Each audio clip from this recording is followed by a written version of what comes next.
말씀을 가지고 예수님께 받은 사명으로 살라 하는 제목으로 말씀을 나누도록 하겠습니다. 우리 한번 앞뒤 좌우로 인사할까요? 메리 크리스마스 이렇게 한번 인사하겠습니다. 메리 크리스마스. 지난 시간에 바울이 로마로 가려던 계획을 잠시 뒤로 한 채 결박과 환란이 있을 것을 알면서도 예루살렘으로 간 이유에 대해서 우리가 살펴보았습니다.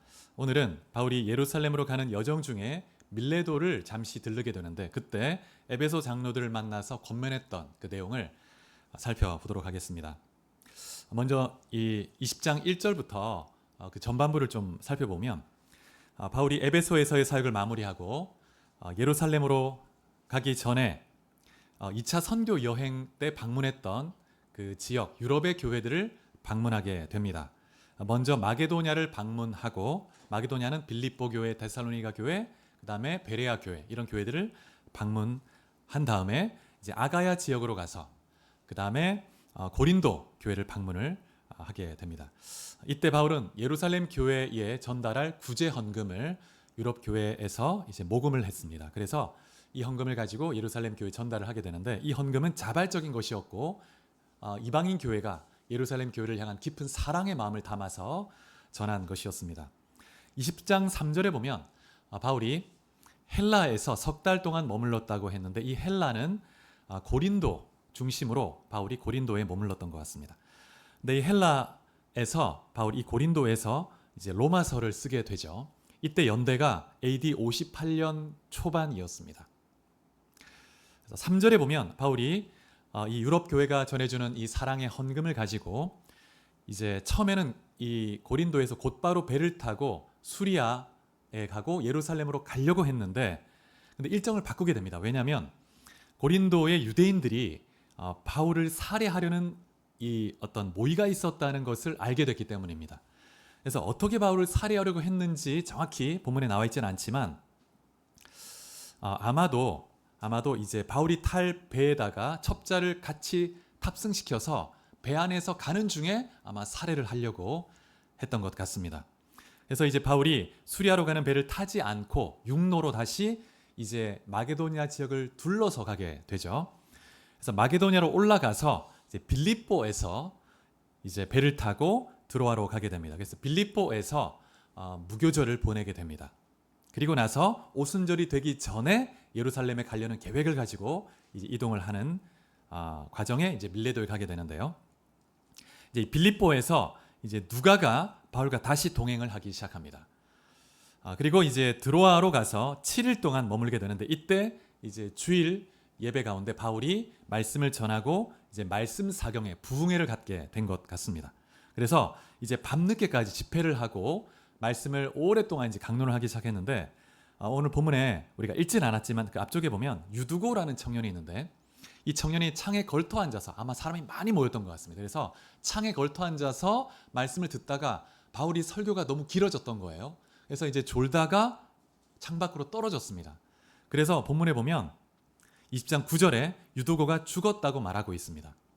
잠시 기절했다가 깨어난 것이 아니죠. 이 사도행전의 저자 누가는 의사입니다. 그래서 의학적으로 확실히 죽었다는 단어를 쓰고 있습니다.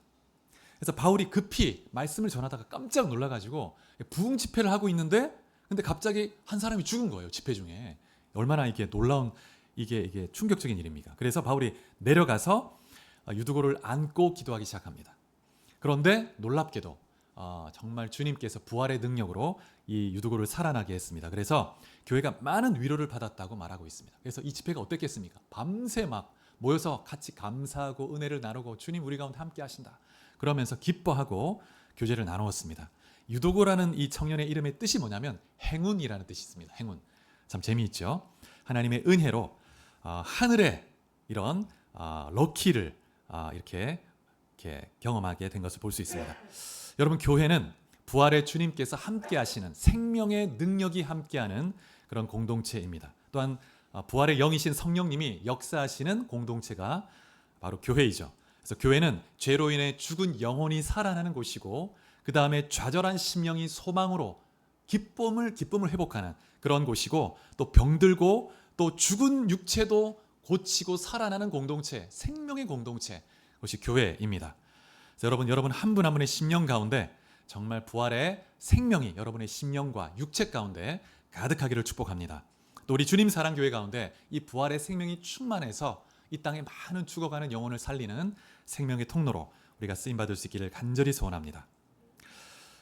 여기서 이 유두고가 살아나는 이 장면, 아주 극적인 기적의 사건인데, 이 장면을 보면서 사도행전의 한 가지 기록 목적을 우리가 볼 수 있는데, 이 저자인 누가는 2차 선교 여행 중에 드로아에서부터 바울을 처음 만나서 이제 동행하게 되었습니다.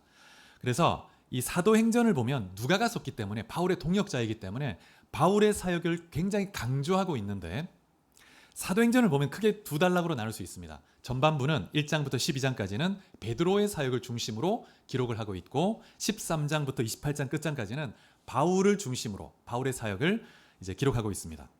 근데 사도행전을 가만히 보면 전반부 후반부에서 거의 동일한 성령의 역사, 성령의 기적이 베드로와 바울에 의해서 각각 이렇게 기록되고 있는 것을 볼 수가 있습니다. 거의 똑같은 기적의 사건이 이렇게 반복이 되는데, 하나님의 능력 안에서 이제 성령이 동일한 성령이 역사하고 있는 것을 보여줍니다. 먼저 사도행전 3장에 보면 베드로와 요한이 성전에 올라가던 중에 나면서부터 안진뱅이였던, 걷지 못했던 사람을 고치는 장면이 나오죠. 이때 베드로가 뭐라고 선포했냐면, 은과 금은 내게 없거니와 내게 있는 이것을 너에게 주노니 나사렛 예수 그리스도의 이름으로 일어나 걸으라, 이렇게 선포했을 때 그 사람이 한 번도 걸어본 적이 없는데 그런 걷는 근육이 발달하지 않았겠죠. 그런데 베드로가 그 손을 잡아서 일으킵니다. 그러니까 일어나서 뛰면서 하나님을 찬양했다고 말하고 있습니다. 이와 똑같은 사역이 사도행전 14장에 보면 바울이 1차 선교 여행 때 루스드라에 갔을 때 말씀을 전하는데 한 사람을 주목합니다. 그 사람을 주목하면서 바울이 뭐라고 하냐면 14장 10절에 너의 발로 바로 일어서라, 이렇게 말합니다. 이 사람도 나면서부터 장애를 갖고 태어나서 한 번도 걷지 못했던 사람이죠. 그런데 그가 일어나서 걷기 시작했습니다. 그래서 이 두 사도가 행한 이 기적은 복음을 듣는 자들에게 하나님의 복음이 정말 참된 진리이고 하나님이 살아계신 분임을 증거하는 표적이 되었습니다. 또 어떤 사건이 있냐면 사도행전 12장에 보면 헤롯 왕에 의해서 야고보 사도가 순교합니다. 그리고 나서 헤롯이 또 베드로도 감옥에 가두게 되죠. 그래서 얼마 후면 이제 베드로도 순교할 수 있는 위기에 처했습니다. 이때 교회가 베드로 사도를 위해서 간절히 기도하죠. 그러자 놀라운 기적이 나타납니다. 베드로를 묶었던, 손과 발을 묶었던 쇠사슬이 풀려지고 천사가 와서 그 감옥 문을 열어줍니다. 여러 개 문을 열어줍니다. 그래서 베드로가 감옥에서 나올 수가 있었죠.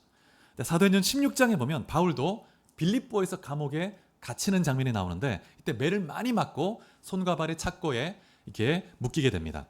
이때 바울과 실라가 한밤중에 기도하고 찬양을 드리죠. 그러자 큰 지진이 나고 그 손과 발을 묶었던 착고가 풀어집니다. 그리고 감옥문이 열려지게 돼요. 근데 이때 바울은 감옥을 나가지 않고 그 간수에게 복음을 전했고, 간수와 그 온 가족이 예수를 믿고 세례를 받는 놀라운 장면이 나옵니다. 그래서 똑같은 사건이 반복이 되죠. 그 다음에 죽은 자를 살리는 기적도 똑같이 반복이 됩니다. 사도행전 9장에 보면 베드로가 룻다라는 도시를 가게 되는데, 이곳에서 다비다라는 여제자를 살리게 됩니다. 베드로가 그 죽은 시체 앞에 나가서 무릎을 꿇고 기도하게 되죠. 기도한 다음에 뭐라고 하냐면 다비다야 일어나라, 다비다야 일어나라, 이렇게 외칩니다. 그러자 이 여제자가 눈을 뜨고 살아나게 되는 거예요. 바울도 이와 비슷한 기적, 오늘 본문에 읽지는 않았지만 본문 바로 앞에 보면 유두고를 살려내는 장면을 볼 수가 있습니다.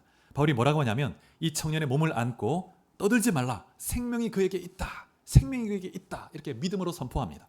그러자 유두고가 살아난 것이죠. 그래서 베드로와 바울이 했던 이 기적의 사건이 똑같이 반복이 됩니다.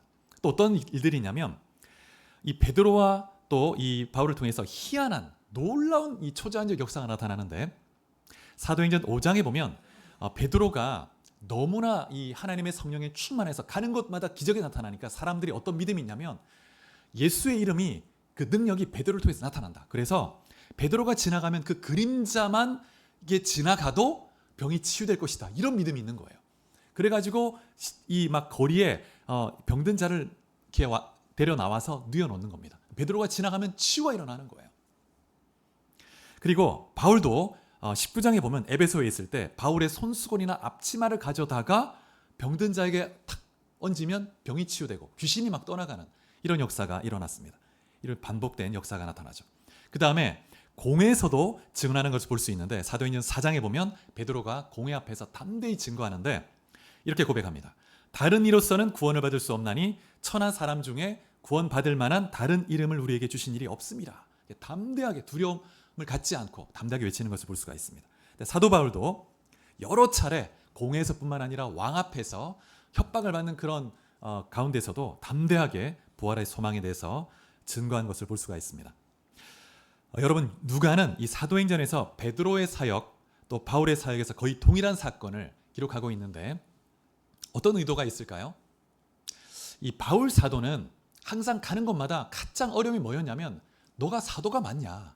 너가 진짜 사도가 맞냐? 이런 문제가 있었습니다. 그래서 가는 곳마다 이 사람이 사도가 아니기 때문에 다른 12사도보다는 열등한 자이기 때문에 이 바울이 전하는 메시지를 온전히 믿을 수가 없다. 그러면서 공격을 많이 받았습니다. 그래서 누가가 이 사도행전을 통해서 베드로와 동일한 성령의 충만함을 입고 성령의 역사로 기적을 행하는 것을 통해서 이 사도 바울이 동일한 사도적 권위를 가지고 있다는 것을 증거해 주는 것입니다. 그래서 바울이 전하는 이 복음이 정말 진리이고 정말 흔들림 없이 견고히 서라는 것을 강조해 주는 것입니다. 그러면서 이 장면을 통해서 우리가 알 수 있는 것은 베드로와 바울이 예수 그리스도의 사역을 그대로 계승하고 있다는 것을 우리가 알 수 있습니다. 베드로가 행했던 이 기적, 또 바울이 행했던 이 기적은 예수님이 공생의 사역에서 행했던 일들을 똑같이 행하는 것입니다. 병자를 고치고 죽은 자를 살리고 또 복음을 전하는 예수님이 행했던 그 일들을 그대로 계승하는 것입니다. 그리고 예수님께서도 공회에서 증언하시고 결국 십자가에서 죽으셨죠. 베드로도 공회 앞에서 증언하고 또 결국 십자가에 거꾸로 매달려 순교했고 바울도 로마에서 순교합니다.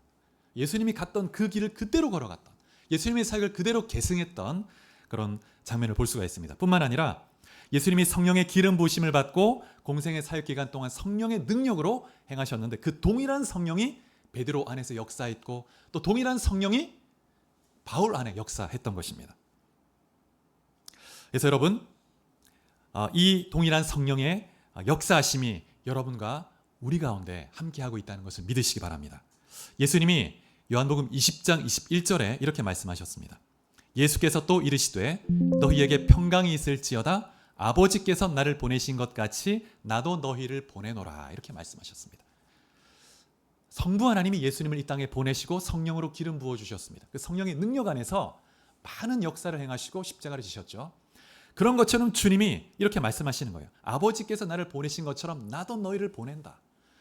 예수님께서 우리를 성령으로 기름 부어서 이 세상으로 보내신다는 거예요. 우리도 예수의 이름과 그 권세의 능력으로 이 땅 가운데 복음을 전할 때 하나님이 놀라운 역사로 함께 하십니다. 그래서 우리가 말씀을 한 번 더 찾아보겠습니다. 요한복음 14장 12절. 14장 12절.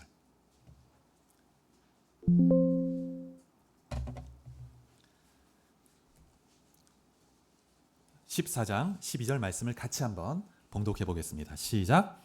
내가 진실로 너희에게 이르노니 나를 믿는 자는 내가 하는 일을 그도 할 것이요 또한 그보다 큰 일도 하리니 이는 내가 아버지께로 감이라. 내가 아버지께로 가고 성령이 너희에게 임하시면 너희가 내가 한 그 일을 할 것이다. 뿐만 아니라 그보다 더 큰 일도 할 것이다. 나보다 더 큰 일을 할 것이다. 이렇게 말씀하셨습니다. 그래서 그 예수님과 함께 하셨던 그 성령님이 베드로와 바울과 함께 하셨고 오늘 우리 안에 거하시고 함께 하심을 믿으시기 바랍니다. 여러분, 믿음을 갖고 예수의 이름으로 담대히 복음을 증거하고 기도하실 때 하나님의 놀라운 역사가 함께 하실 것입니다.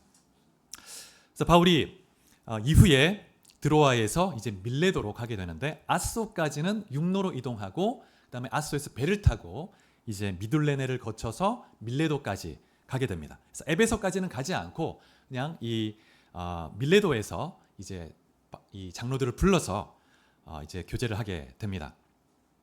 근데 이제 그 17절부터 35절까지가 바울이 이제 에베소 장로들에게 권면하는 내용이 나와 있는데 두 단락으로 나눠 볼 수 있습니다. 17절부터 27절까지는 바울이 에베소에서 했던 그 사역을 회고하는 장면이 나오고 바울의 그 사명을 나누고 있습니다. 그리고 28절부터 35절까지는 에베소 장로들에게 교회를 어떻게 섬겨야 될지 권면하는 그런 내용들이 나와 있죠. 오늘은 이 첫 번째 단락을 좀 보려고 하는데요. 19절, 20절에 보면 바울이 에베소에서 어떻게 사역했는지 잘 보여주고 있습니다. 19절에 보니까 바울이 모든 겸손과 또 눈물 그리고 시험을 참고 인내로 주님을 섬겼다 이렇게 고백하고 있습니다. 그리고 20절에 보니까 유익한 것은 무엇이든지 거리낌이 없이 전하고 가르쳤다 이렇게 말하고 있습니다. 이 거리낌이 없이 전했다 이렇게 말하고 있는데 거리낀다는 것은 뒤로 물러난다 이런 뜻입니다. 뒤로 물러난다. 그래서 어떤 상황에서 두려움이나 위축으로 인해서 행동을 멈추고 숨는 것을 말합니다. 그런데 그렇게 에베소의 신자들에게 정말 필요한 것이 있다면 그 무엇이든지 뒤로 물러나지 않고 주저하지 않고 담대히 가르쳤다는 것입니다. 그래서 사람들의 어떤 비난 또 외적 핍박도 있었지만 두려워하지 않고 유대인들을 의식하지 않고 담대히 예수 이름을 믿음으로 구원 얻는 복음에 대해서 외치고 여러 가지 가르침으로 증거했다고 고백하고 있습니다. 그러면서 19절 20절을 다시 자세히 보면 바울이 어떤 행위 자체를 강조하기보다 마음의 자세와 동기를 강조하고 있습니다. 여러분 이것은 하나님의 관점이기도 합니다. 하나님은 중심을 보시는 분이시죠.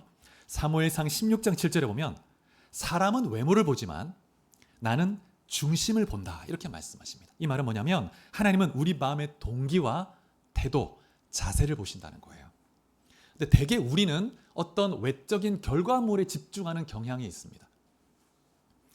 그런데 결과와 결실은 내가 하는 것이 아니고 하나님이 행하시고 하나님이 주시는 것입니다.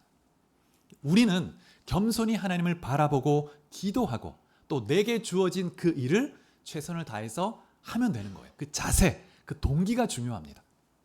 그러면 하나님이 우리를 통해서 일하시고 결실을 만들어 내시는 것입니다. 그럼 우리는 이제 그 결실을 보고 하나님 나의 공로는 없습니다. 하나님이 하셨습니다. 그러면서 하나님을 찬양하고 하나님께 영광을 돌리면 되는 거예요. 그래서 우리는 늘 우리 마음의 태도와 동기를 점검하고 하나님 앞에 겸손함으로 주님을 바라볼 필요가 있습니다. 그래서 하나님 일을 할 때 겸손의 태도가 너무 중요한데 겸손은 어떤 의미를 갖고 있냐면 이 겸손은 하나님의 관점으로 나를 볼 때 시작이 됩니다. 하나님 관점으로 나를 보는 것에서 시작이 돼요. 그래서 겸손한 사람은 자신의 위치와 한계를 잘 알죠. 그래서 전적으로 하나님을 의뢰합니다. 나의 한계는 여기까지다. 나의 위치는 여기이다. 그리고 그 이상은 하나님께 올려드리고 맡기는 거예요. 그리고 눈물, 기도의 눈물이죠. 그리고 하나님의 은혜로 인한 눈물, 힘들고 어려운 상황에 있을 때 그 하나님의 은혜로 인해서 또 눈물을 흘리며 위로를 받습니다. 다시 일어나죠. 그리고 성도를 향한 눈물이고 또 잃어버린 영혼을 향한 안타까움의 눈물이죠. 눈물이 늘 있는. 그래서 바울이 눈물로 섬겼다고 이 설교에서 2번이나 처음과 끝에 이야기하고 있습니다. 그리고 여러 가지 시험 가운데서 인내하며 주님을 섬기는 것. 여러분, 우리는 그리스도인이 되는 순간 우리는 영적 전쟁터에 던져진 사람입니다. 우리는 하나님의 자녀라는 그런 정체성도 있고 제자, 그 중에 정말 중요한 정체성 중에 하나가 군사입니다. 군사. 영적 전쟁에는 휴전이 없습니다. 그래서 우리는 예수를 믿고 주의 길로 갈 때마다 세상과 부딪힐 수 있고 여러 가지 시험과 유혹에 직면할 수 있습니다. 그럴 때마다 우리는 인내하며 주를 섬기는 것이 너무 중요하죠. 뒤로 물러가는 것이 아니고 주저하는 것이 아니고 꿋꿋이 서서 믿음으로 걸어가는 거예요. 우리가 말씀을 하나 보겠습니다. 히브리서 10장 38절 39절.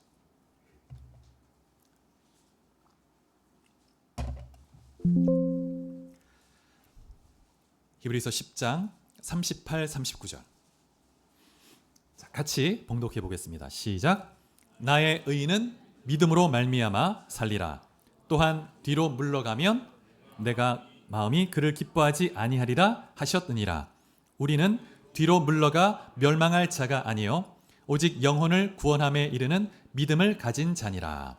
이 말씀에서 뒤로 물러간다는 단어가 거리낀다 하는 단어입니다.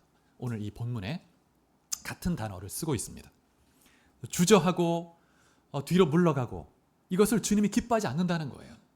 주님이 가라고 하신 그 곳에서 딱 버티면서 인내하며 여러 가지 시험과 또 핍박도 견뎌내면서 앞으로 나가는 것입니다. 그래서 하나님의 사람에게 인내가 너무 중요하죠. 너무 중요합니다. 그래서 여러분, 이 바울이 말한 이 마음의 자세, 태도는 단지 사역자에게만 해당되는 것이 아닙니다. 직분자, 교회 직분자 한 사람 한 사람에게 너무나 중요하죠. 겸손과 눈물, 그 다음에 인내 너무 중요합니다. 또한 직분자만이 아니라 예수를 믿는 모든 그리스도의 제자에게 해당되는 말입니다. 그래서 여러분, 정말 하나님의 사람은 정말 겸손의 사람이 되어야 하고 눈물의 사람, 기도의 사람, 그 다음에 인내의 사람이 되어야 합니다. 그러지 않으면 우리가 하나님의 뜻을 이루어갈 수가 없죠. 여러분 한 분 한 분이 겸손의 사람이 되시고 눈물의 사람이 되시고 그 다음에 인내의 사람이 될 수 있기를 축복합니다. 그래서 주의 뜻을 이루어 가시고 여러분 가정에서도 직장에서도 정말 주의 뜻을 행하는 사명의 자리에서도 눈물로 인내로 겸손으로 주의 뜻을 이루어갈 수 있기를 축복합니다. 22절부터 27절에 보면 바울이 예루살렘으로 가면서 어떤 마음으로 갔는지 우리가 볼 수 있는데, 지난주에 말씀드린 것처럼 바울이 로마로 가려는 계획을 내려놓고 먼저 예루살렘으로 가야 된다는 강한 성령 안에서 가진 어떤 그 사명감으로 나갔습니다. 근데 환난과 핍박이 예루살렘에 있다는 것을 알면서도 예루살렘으로 나갔죠. 결정하고 비장한 각오로 나갔습니다. 두 가지 이유가 있는데요. 지난주에 첫 번째 이유를 말씀드렸는데, 이방인 교회가 보내주었던 사랑의 헌금, 그 구제 헌금을 예루살렘 교회에 전달해 주고, 그리고 이방인 교회와 예루살렘 교회가 둘이 아니고 같은 예수 그리스도의 교회라는 것을 보여주고 싶었습니다. 두 번째 이유는 뭐냐면, 바울이 자신의 동족 유대인들에게 복음을 전할 기회를 한 번이라도 더 얻기 위해서 나간 것입니다. 그래서 22절에 보면 바울이 뭐라고 고백하냐면, 나는 성령에 매여 예루살렘에 간다. 나는 성령에 매여서 간다. 성령에.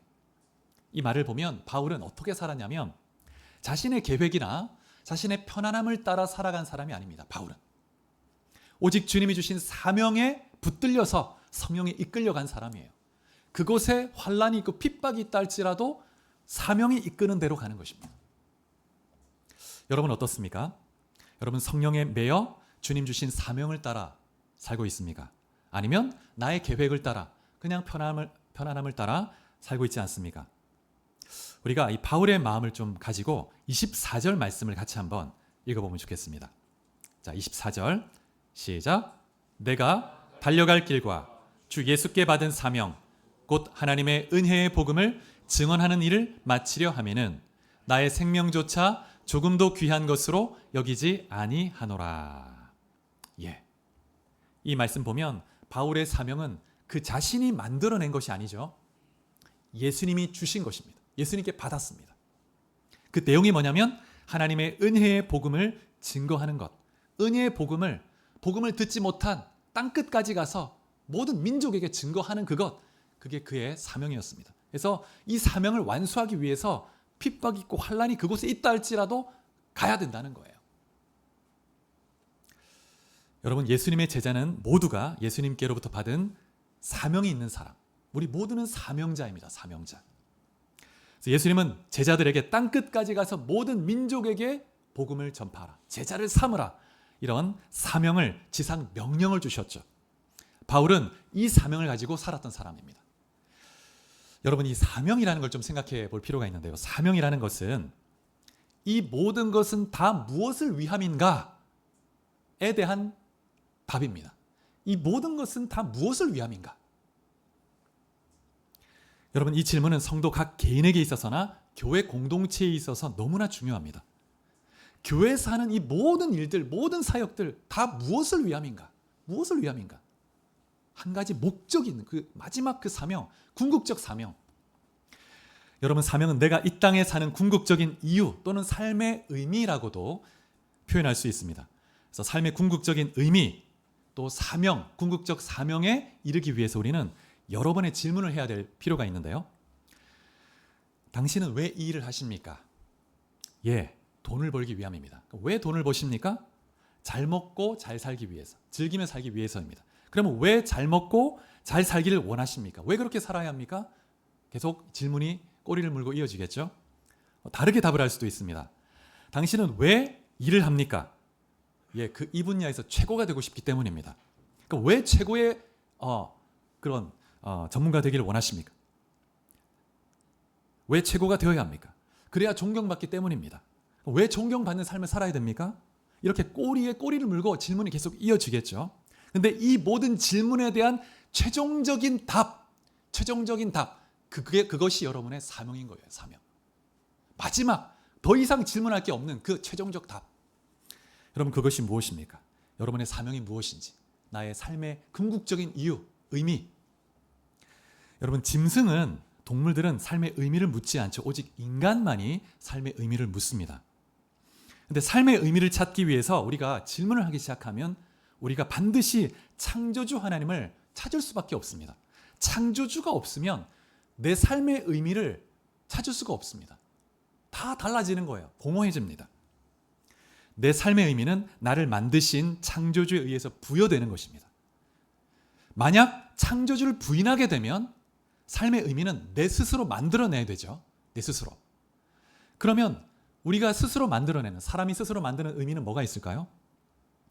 뭐 어떤 분야의 최고가 되는 것, 돈을 많이 버는 것, 그 다음에 좋은 집에서 편안하게 사는 것, 그 다음에 조금이라도 다른 사람에게 도움이 되는 삶을 살겠다. 그 다음에 가족을 행복하게 해주고 자식을 잘 키우는 것. 여러 가지, 이 나라의 정치를 바꿔보겠다. 이럴 수도 있고, 존경받는 삶을 사는. 여러 가지 나름대로 의미가 있을 거예요. 근데 우리 모두 이런 의미들이 다 있는데 인간이 만들어낸 이런 의미들에는 한계가 있습니다. 한계가. 팀 켈러 목사님, 여러분 들어보셨을 텐데 이분이 쓴 책 중에 답이 되는 기독교라는 책이 있습니다. 답이 되는 기독교. 영어 제목은 Making Sense of God. 하나님을 이해하기. 이런 책인데 여기에 보면 인간이 만들어낸 의미에는 세 가지 한계가 있다 이렇게 얘기합니다. 세 가지 한계가 있다. 첫 번째는 뭐냐면 이성적인 정당성의 한계가 있다. 이게 무슨 말이냐면 인간이 스스로 만들어낸 의미는 그 근거나 기초가 없기 때문에 그냥 스스로 만들어낸 거예요. 그래서 끊임없이 왜 그것이 중요한가라는 질문을 할 수밖에 없다는 거예요. 왜 이게 중요하지? 나름대로 의미를 만들었습니다. 난 이걸 위해 살아야지. 근데 왜 이게 중요하지? 답을 할 수가 없다는 거예요. 그래서 계속 질문을 던지면 그냥 그런 거야. 나는 그냥 그렇게 살고 싶은 거야. 이런 답이 나올 수밖에 없다는 거예요. 그래서 어떤 사람이 돈이나 명예를 삶의 의미로 삼았다면 왜 그것이 중요한가라는 이 질문에 대해서 궁극적인 답을 할 수가 없습니다. 두 번째, 인간이 만들어낸 의미의 한계는 공동체적인 한계가 있다고 말합니다. 여러분, 현대 사회는 개인주의적인 그런 사조 아래 있죠. 그래서 나 자신이 스스로 내 인생의 의미를 찾고 내가 찾은 의미대로 살겠다. 이렇게 말합니다. 그런데 이러한 어떤 행동은 공동체적인 협력을 약화시키죠. 왜냐하면 서로 다른 의미들을 다 각각 갖는 거예요. 때로는 이 서로 다른 의미가 공동체 내 서로 다를 수 있고 충돌할 수 있습니다. 그래서 타인의 의미를 무시하는 그런 의미가 나올 수도 있고 갈등이 일어날 수 있는 거예요. 그래서 공동체적인 약화를 불러올 수 있습니다. 그다음에 세 번째, 지속성의 한계가 있다고 말합니다. 지속성. 인간이 만든 의미는 이 땅에서 사는 동안 유한한 이 땅에서의 것에 의미를 찾을 수밖에 없습니다. 그런데 불치병이나 죽음과 같은 한계 상황에 직면하면 그동안 내가 의미를 추구했던 그 의미가 무의미해지는 거예요. 너무나 공허해집니다. 성공, 관계, 건강 이런 일시적인 것들이 죽음 앞에서는 공허해지는 거예요. 그게 뭐 그렇게 의미가 있었는가? 내가 그게 뭐라고 그렇게 추구했었던가? 이렇게 되는 거예요. 지속성에 한계가 있다는 겁니다. 그래서 팀 켈러 목사님은 인간이 만든 의미는 결국 근거가 부실하고 개인적일 수밖에 없고 그 다음에 유한하다. 너무 일시적이다. 그래서 하나님 안에서 하나님께서 우리에게 부여해 주신 그 의미를 붙들 때 그 의미는 영원하고 정말 참된 궁극적 의미로 우리가 붙들 수 있다고 가르치고 있습니다. 여러분, C.S. 루이스가 이런 말을 했습니다. 인간이 스스로 의미를 찾는 것은 고장난 시계와 같다. 고장난 시계. 여러분 이 시계공이 시계를 만들 때는 시간을 알려주는 그런 도구로 쓰기 위해서 만들었죠. 근데 이 시계가 스스로 의미를 찾으려고 나름대로 나는 내 의미를 어디에서 찾을까? 어디에서 찾을까?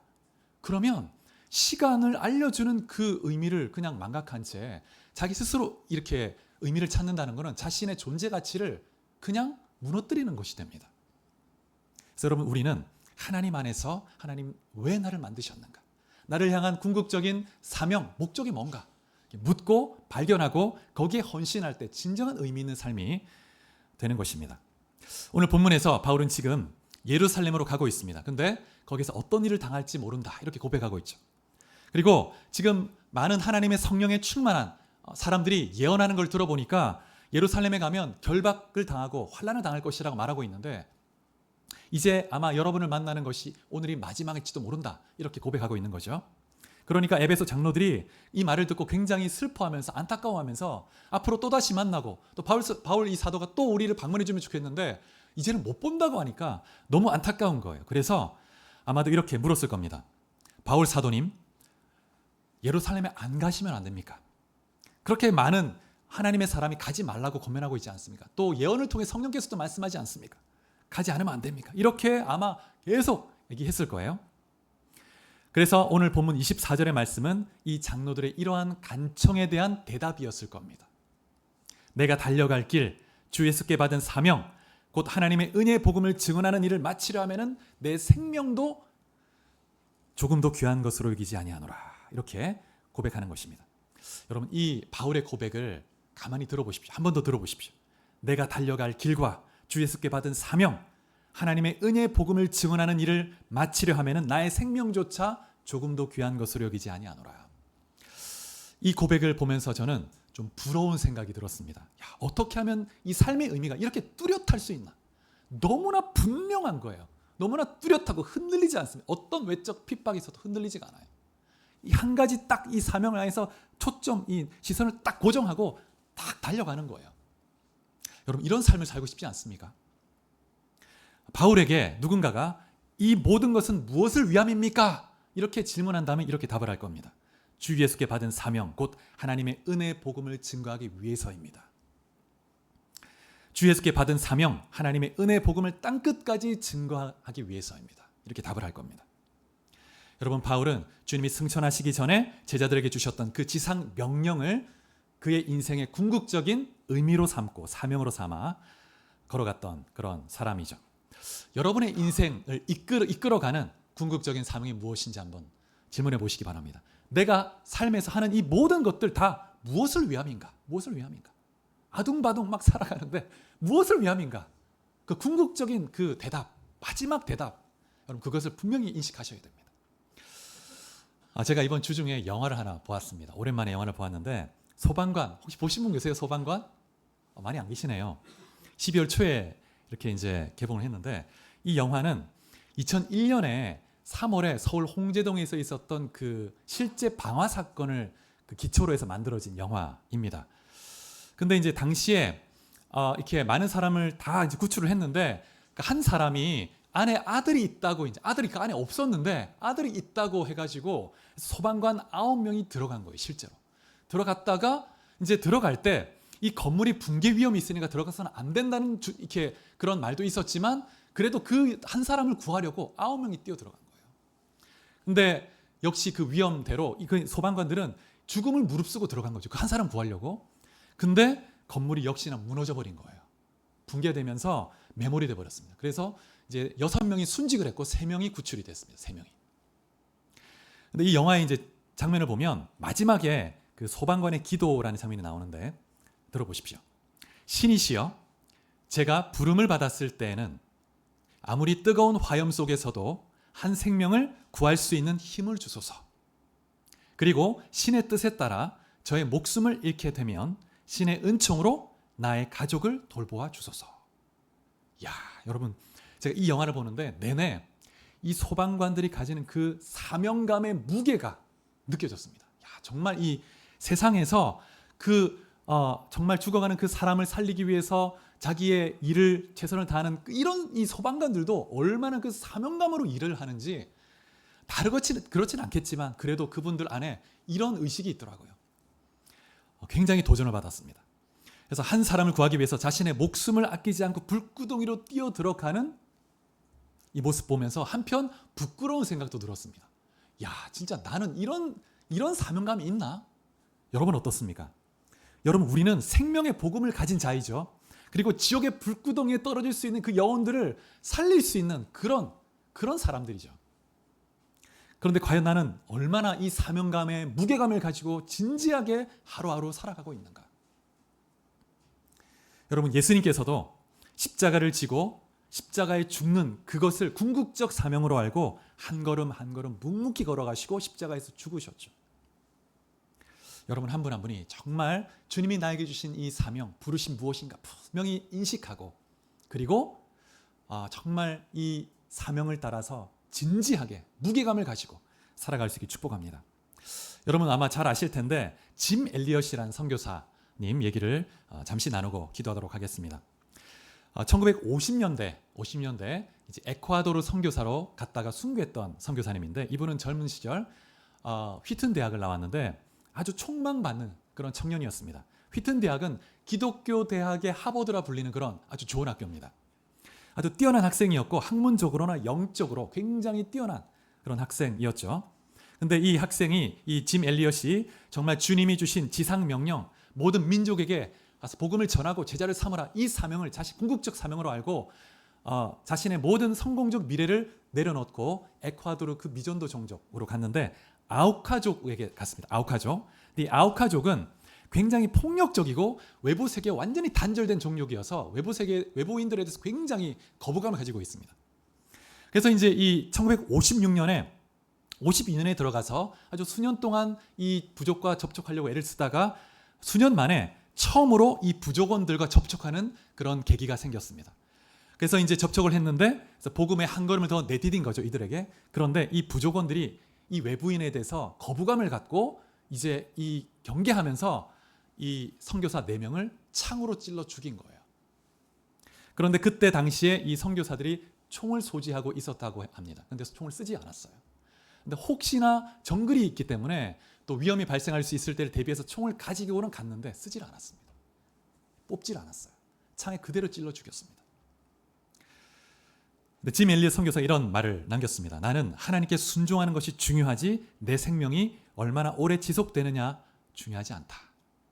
하나님께 순종하는 것이 중요하다. 죽음을 두려워하지 않았습니다. 정말 사명감이 성령에 매여서 주의 그 부르심의 사명을 따라서 살았던 사람이죠. 근데 이후에 짐 엘리엇과 그 동료들이 죽은 이후에 그 아내들이 다시 아우카 부족을 또 방문합니다. 아내들이. 그 이후에 아내들이 갔을 때는 정말 담대한 용기로 나간 거죠. 근데 이 부족이 복음을 받아들이기 시작합니다. 그리고 짐 엘리엇을 찔러서 죽였던 그 부족원은 이제 영적 지도자가 되고 이런 변화가 일어나죠. 그래서 이 짐 엘리엇의 이 순교는 헛되지가 않았고 그의 죽음은 하나님의 미랄이 되어서 그 부족을 변화시키는 놀라운 열매를 맺게 되었습니다. 근데 짐 엘리엇이 대학 때 20대 초반이죠. 20대 초반. 그때 일기장에 쓴 글 아마 여러분 들어보셨을 텐데 이렇게 쓴 구절이 있습니다. 영원한 것을 얻기 위해서 영원하지 않은 것을 버리는 사람은 어리석지 않다. 우리는 대개 영원하지 않은 것, 일시적인 것, 이렇게 붙들 수 없는 것을 자꾸 붙들려고 그렇게 애를 쓰잖아요. 근데 영원한 것을 얻기 위해서 영원하지 않은 것을 버리는 것은 어리석은 삶이 아니라는 거예요. 사랑하는 여러분, 영원한 것에 가치를 두고 하나님 은혜의 복음을 증거하는 이 일, 영혼을 살리는 이 일을 위해서 여러분의 삶을 드릴 수 있기를 축복합니다. 그것에 궁극적 삶의 의미를 두고 정말 땅끝까지 민족들이 예수의 제자로 세워지기 위해서 정말 기도하고 헌신하고 내가 할 수 있는 그 일을 위해서 여러분 삶을 들여서 나아갈 수 있기를 축복합니다. 우리 주님 사랑교회가 그렇게 주님이 오시는 그날까지 주의 사명 감당하는 귀한 교회로 쓰임받기를 축복합니다. 같이 기도하시겠습니다.